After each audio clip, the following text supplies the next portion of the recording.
नमस्कार, आप देख रहे हैं वी टाइम न्यूज। बढ़ते हैं धनबाद जिले की खबरों की ओर। पिछले पंचायत चुनाव ड्यूटी में लगाई गई ईसीएल कर्मी का बकाया कार्मिक भुगतान कर दिया गया है। निरसा अग्रसेन भवन में इसको लेकर शनिवार को सम्मान समारोह का आयोजन किया गया। मुख्य अतिथि मासस के पूर्व विधायक अरूप चटर्जी ने कहा कि बकाया भुगतान को लेकर बीसीकेयू बैनर तले 2 साल से लड़ाई लड़ी जा रही थी। चटर्जी ने कहा कि यह जीत कर्मियों की चट्टानी एकता की जीत है। हमारी यूनियन मजदूरों की हर लड़ाई में आगे रही है। आगे चटर्जी ने कहा कि ईसीएल सीएमडी से पहली वार्ता में ही बकाया भुगतान की स्वीकृति दे दी गई। ईसीएल मुगमा क्षेत्र के बंद कोलियरियों को चालू करने के प्रति सीएमडी गंभीर है। बंद कापा सारा, निरसा, राजा व अन्य कोलियरी जल्द ही चालू कर दिया जाएगा। साथ ही सांगा महल में भी प्रोजेक्ट खोलने की बात हुई है। जल्द ही बराकर इंजीनियरिंग भी चालू हो जाएगा। चटर्जी ने कहा कि 2024 ईसीएल मुगमा एरिया के लिए बेहतर साल साबित होगा।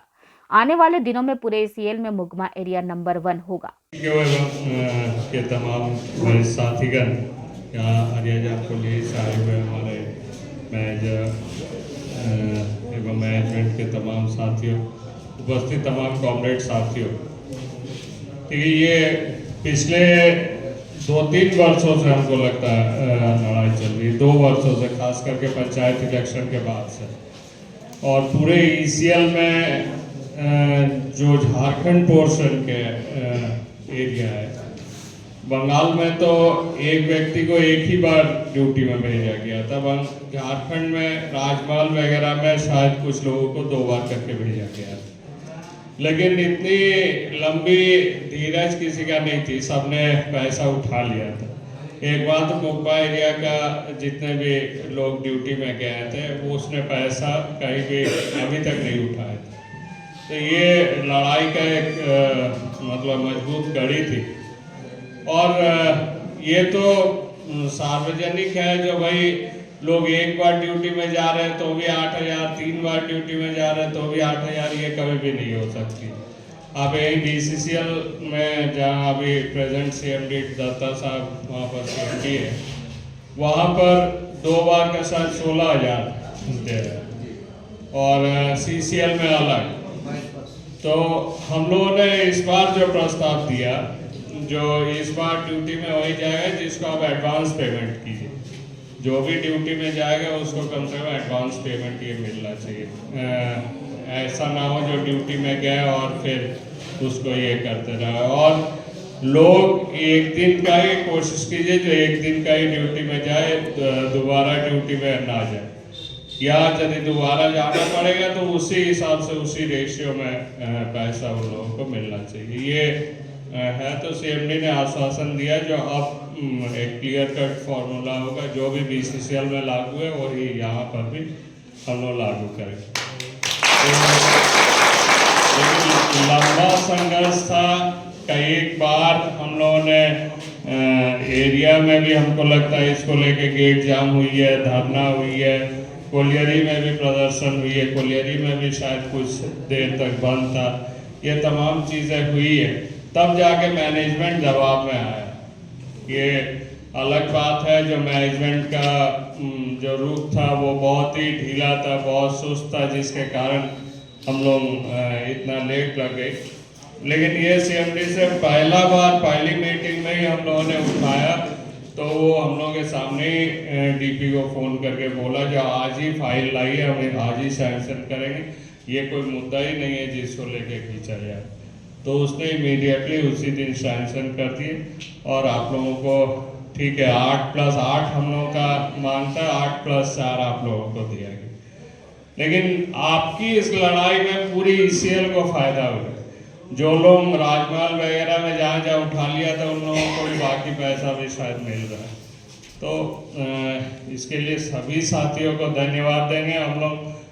खास करके अभी रामजी यादव ने ये वो उसने बहुत लड़ाई लड़ा आप लोगों के साथ लेकर, तो उसको भी बहुत बहुत धन्यवाद देंगे।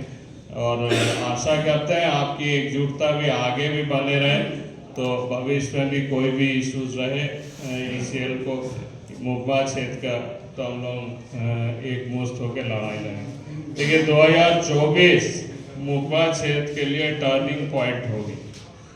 जिस तरीके से सारे प्रोजेक्ट्स लाइन अप किए हुए हैं, सोमवार को हम फिर से CMPDI के डायरेक्टर से भी मिलेंगे आसनसोल में, वहाँ 3 प्रोजेक्ट्स पेंडिंग है। तो जिस तरीके से लाइनअप किए हुए हैं, CMD साहब भी जितना फास्ट आप कर रहे हैं, मतलब दत्ता साहब ज्वाइन करने के बाद लगातार जो निरसा OCP, कापासरा OCP इसी महीना में टेंडर हो जाएगा आपका। शाहपुर में भी जो टाइकून चल रहा है वो अप्रैल में ख़त्म होते ही उसकी टेंडर प्रोसेस चालू होगा, तो 2 महीना में हो जाएगी। हमारी कोशिश है जो शाहपुर 1 से शाहपुर 2 को लिंक करने का, तो एक बड़ा माइल्स हो जाएगा। फुसरी में भी और एक 30 नंबर तरफ और एक OCP की प्रावधान, वो भी CMPDI में पेंडिंग है, तो वो भी हम लोग सोमवार को देखेंगे। इसी तरीके से कई प्रोजेक्ट्स लंबित है। सांगा मॉल हो सकता है इसी बोर्ड मीटिंग में सैंक्शन हो जाए, तो और भी कई प्रोजेक्ट्स है। अगर ठीक से हो तो हम समझते हैं जो मुंबई एरिया पूरे ECL में सबसे मतलब राजमहल को क्रॉस करने की क्षमता रखता है। तो मैनेजमेंट की थोड़ी अगर पुशिंग रहे, थोड़ी अगर मदद मिले तो हमारे यहाँ के वर्कर्स सक्षम है। और हम मैनेजमेंट से ये भी रिक्वेस्ट किए हैं जो ऐसा ना हो जो सब आप आउटसोर्सिंग मोड में ही ले जाए। हमारे वर्कर्स भी की भी क्षमता है। यहाँ डिपार्टमेंटल माइंस खोलने का भी आप प्लानिंग बनाइए।